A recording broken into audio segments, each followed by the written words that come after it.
Bonjour, voici des conseils simples pour commencer à perdre du poids. Commencer pour de bon à en perdre sans être pressé. Le conseil numéro 1, c'est au niveau alimentaire. Numéro 1, vous allez arrêter de consommer ou bien diminuer progressivement jusqu'à arrêter complètement de consommer des produits avec du sucre ajouté ou des produits naturellement très sucrés. Par exemple, au niveau des boissons, il faut interdire tout ce qui est soda, tout ce qui est Coca, Sprite et j'en passe, toutes les marques connues. Vous arrêtez, y compris le thé froid, thé glacé, etc. Vous allez arrêter de mettre du sucre dans vos cafés, dans vos thés. Vous consommez sans sucre, c'est interdit. Vous buvez que de l'eau. Les jus de fruits, vous arrêtez également. Les jus de fruits devraient être exceptionnels. Plutôt des fruits, mangez des fruits, mais des jus, non, ne buvez pas de jus. Ça, c'est au niveau des boissons. Ensuite, vous allez arrêter tout de suite avec les gâteaux. Les gâteaux, le matin ou à 4 heures ou entre deux repas, c'est fini. Les viennoiseries, les croissants, les pains au chocolat, les brioches, parce qu'il y a du sucre, faut pas croire. Le chocolat, les bonbons, les glaces, tout ce qui est produit sucré, vous arrêtez. Le sucre, il y en a partout. Déjà, arrêtez de vous empoisonner avec cette substance extrêmement addictive. Les pâtes à tartiner, la confiture, c'est du sucre. Vous coupez le sucre. Je ne vous dis pas de faire un régime cétogène, mais juste déjà de couper le sucre ajouté. Ça, c'est le premier point pour commencer à perdre du poids. Si vous êtes à un niveau de consommation très élevé, ça ne va pas être facile pour vous. Il va falloir diminuer progressivement. N'oubliez pas que la perte de poids, il faut prendre son temps. Il ne faut pas être pressé, même si ça prend 1 an. Ne surtout pas perdre trop rapidement, sinon ça se retournera contre vous. Deuxième chose, manger à des heures fixes. Arrêtez de manger en freestyle plusieurs fois par jour, c'est-à-dire plus de 3 fois par jour. Si vous voulez perdre du poids, ne mangez pas plus de 3 fois. Le petit truc que vous allez manger à 10h ou 9h du matin, puis à 4h, ça compte pour une fois de plus. Mangez aux heures des repas. À la limite, le matin, le midi, vous mangez bien et le soir, vous mangez. Par contre, en dehors de ça, il n'y a pas de j'ai faim, je mange, je prends un petit truc. Non, sinon ça fait une fois de plus. Déjà, tenez-vous à ces 3 fois uniquement, mais vraiment strictement et uniquement. Ensuite, si vous progressez, mangez que 2 fois par jour. Vous mangez bien durant ces 2 fois. C'est un peu ce qu'on appelle aujourd'hui le jeûne intermittent. À ne pas faire tout le temps, bien sûr, ça on en discutera, mais mangez à des heures fixes et arrêtez de manger 5, 6, 7, 8 fois par jour. Les gens souvent sous-estiment, ils comptent pas le nombre de fois où ils ont pris des choses, où ils ont mis des choses dans la bouche en dehors des heures de repas. Ça, c'est au niveau alimentaire.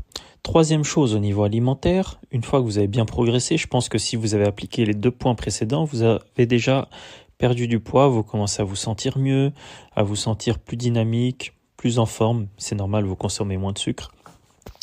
Le troisième point, vous allez réduire progressivement les féculents. La part de féculents, progressivement, vous les réduisez tranquillement. Tout ce qui est le pain, tout ce qui est à base de farine, pâtes, riz, pommes de terre. Je dis pas que c'est mauvais, mais diminuez tranquillement. Et à mesure que vous diminuez, il faudra remplacer par autre chose. Vous allez faire des choses qui vont remplacer, qui sont beaucoup plus saines. Je pense notamment aux légumes. Les légumes, c'est dur à cuisiner, ça prend du temps pour certaines personnes. Psychologiquement, ça passe moins bien, mais vous allez diminuer progressivement, ça va bien passer. Je dis pas que vous aurez plus de pâtes, de riz, de pain, etc. Vous en aurez moins. Et je dis pas le zéro, je dis moins. Et à côté, un petit accompagnement. Vous pouvez manger des salades, vous pouvez manger des légumes cuisinés de différentes façons. Il y a des alternatives aussi aux féculents. Voilà, ça c'est le troisième point. Le quatrième point, qui est fondamental et obligatoire pour être bien dans sa peau et aller accélérer cette perte de poids, c'est la pratique d'un sport. Je dis bien d'un sport, je ne dis pas votre travail qui est déjà physique, je ne dis pas votre activité qui vous fait déjà bien transpirer, je dis un sport, c'est sportif, c'est pas donc un sport que vous aimez ou que vous vous sentez capable de faire 3 à 4 fois par semaine, vous le faites. vous êtes discipliné, qu'il vente, qu'il pleuve, qu'il neige, que vous soyez fatigué, que vous soyez démoralisé, peu importe, on ne compte pas sur la motivation, on compte sur la discipline. C'est comme vous brossez les dents, vous le faites parce que vous savez que vous devez le faire. C'est comme beaucoup de choses, vous vous lavez bien au bout d'un moment, j'espère. Donc vous vous lavez, pourquoi? Parce que vous savez que si vous ne vous lavez pas, vous serez sale, vous allez puer. Donc avec le sport, c'est pareil. Si vous ne le faites pas, vous allez être essoufflé, vous allez être moins dynamique, vous allez vieillir plus vite et vous allez vous sentir moins bien dans votre peau sûrement, sauf si vous êtes déjà habitué. Et puis, vous vivrez certainement moins longtemps. Et vous aurez plus de mal à perdre du poids. Faut pas rêver. On est fait pour bouger. Si on bouge pas, je vois pas comment on peut rester fit pour parler anglais.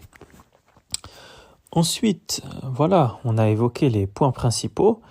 Et le dernier point pour finir en beauté, croire en soi sur le long terme.